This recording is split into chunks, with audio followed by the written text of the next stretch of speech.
उत्तर प्रदेश के कानपुर से एक और अंतर्राष्ट्रीय ठगी का सनसनीखेज मामला सामने आया। रविंद्रनाथ सोनी नाम के आरोपी ने दुनिया भर के निवेशकों को झांसा दिया, करोड़ों रुपए ऐंठ लिए। इस गिरोह ने Dubai, France, Abu Dhabi, Canada, USA और यूके के नागरिकों को निशाना बनाया। पीड़ितों में बॉलीवुड अभिनेता सोनू सूद और रेसलर द ग्रेट खली तक शामिल हैं।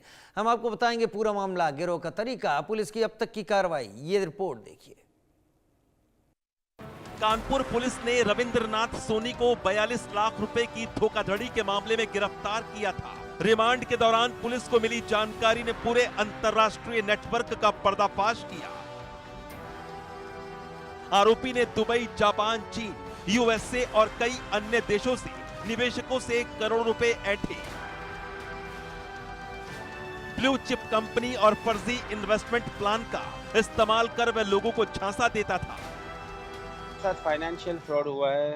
हमने उसमें $1 लाख करीब का इन्वेस्टमेंट किया था 2024 में मार्च में, और वो भी हमारे किसी जान पहचान को, वो लोग काफ़ी समय से इसमें इन्वेस्टेड थे।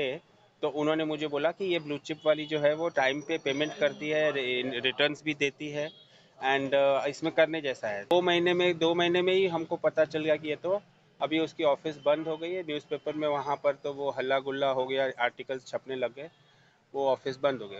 उसके बाद हम बस ये सोनी को ट्रेस करने की कोशिश कर रहे हैं, ढूंढने की कोशिश कर रहे हैं, और उसके पीछे पीछे हम वहाँ पर पुलिस में रिपोर्ट लिखवाने गए। हमने केसेस भी फाइल करने की कोशिश की कि ये कानपुर में पकड़ा गया है सोनी। तो हम लोगों ने एसीपी सर को और इधर कानपुर पुलिस स्टेशन में फ़ोन करके इंक्वायरी की। हाल ही में दुबई से एक और पीड़ित कानपुर पहुंचा। उसने कानपुर के पुलिस कमिश्नर रघुवीर लाल से मुलाकात कर अपने साथ हुई $1 लाख की ठगी की शिकायत दर्ज करवाई। एक के बाद एक जानकारी मिलने पर पीड़ित कानपुर पहुंचे। कानपुर पुलिस मामले की गंभीरता को देखते हुए एजेंसियों को जांच के लिए लिख चुकी है।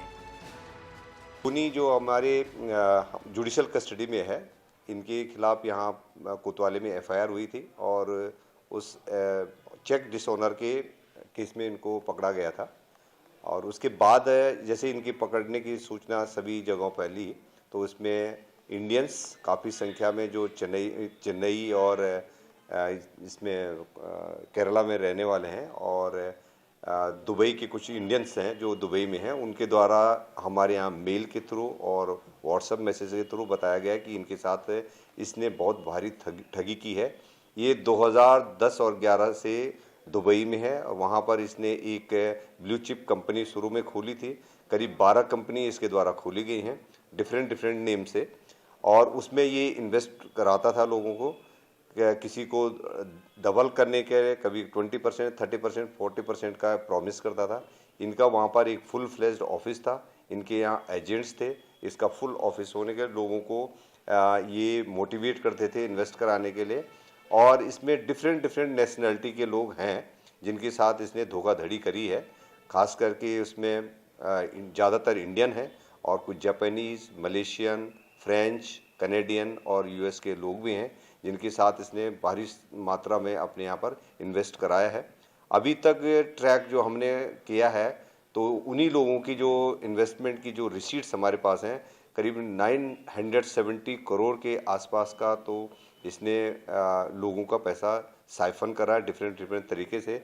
इसके खाते में पैसा आता था, वो इमीडिएट जो है अन्य खातों में और क्रिप्टो में कन्वर्ट कर देता था। जांच में सामने आया कि आरोपी लंबे समय से अंतर्राष्ट्रीय स्तर पर लोगों को निशाना बना रहा था।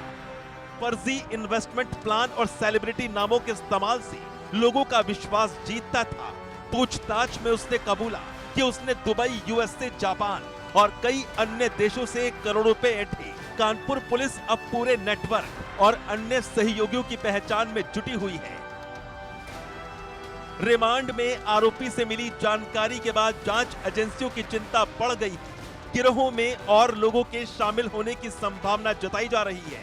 पुलिस उनके बैंक खातों और डिजिटल लेन देन की गहन जांच कर रही है। ऐसा जो इसके पास गया है उसकी राउंड ट्रिपिंग कराने के, लॉन्ड्रिंग करने के कुछ संकेत मिल रहे हैं, और कुछ संकेत ये मिल रहे हैं कि हवाला के थ्रू जो ये पैसा आता जाता था। तो इस पर पुलिस गहराई से जांच पड़ताल कर रही है। हमने कोर्ट में इसके पीसीआर की एक रिक्वेस्ट करी है, और संभवतः जो हमें पीसीआर मिल जाएगी, जिससे हमें इसके जो पासवर्ड्स हैं इसके उनकी जानकारी मिल जाएगी और इसके जो क्रिप्टो करेंसी में जो इसने पैसा ट्रॉन क्रिप्टो में पैसा कन्वर्ट करा है तो उस पर हमको कुछ ब्रेक थ्रू मिल पाएगा। इसके जो ऑफिस के लोगों के बारे में कुछ का ये कहना है कि हम उनके साथ भी धोखा हुआ है, परंतु कुछ लोग इसके एसोसिएट रहे हैं और उनके नाम भी हमारे पास आ रहे हैं, उसको हम वेरीफाई कर रहे हैं। वो अलग अलग जगहों के लोग हैं और हो सकता है वो भी विक्टिम हो, ऐसा हम नहीं जान पाते अभी, लेकिन जैसे जब पूछताछ होगी तो 10-15 लोगों के बारे में कुछ नाम हमारे पास आए हैं और एक आध नाम जो है जो अभी भी बाहर से ऑपरेट कर रहे हैं।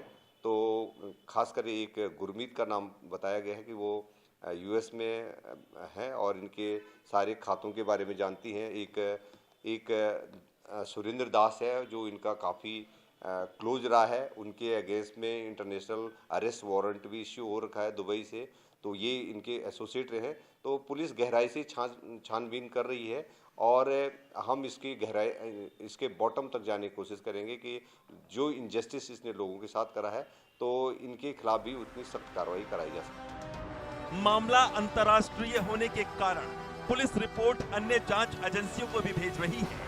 विदेशों में हुए फ्रॉड की भी सत्यापित जांच की जा रही है। आरोपियों से पूछताछ जारी है और पुलिस पूरे नेटवर्क के खुलासे के लिए लगातार कार्य कर रही है।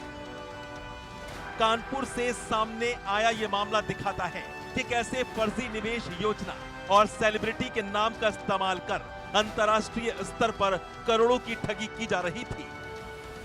रविंद्रनाथ सोनी गिरफ्तार तो हो गया है, लेकिन पूरे नेटवर्क में और लोग शामिल होने की आशंका है। पुलिस लगातार जांच में लगी हुई है और विदेशी ट्रांजैक्शन की सत्यापित जानकारी जुटा रही है।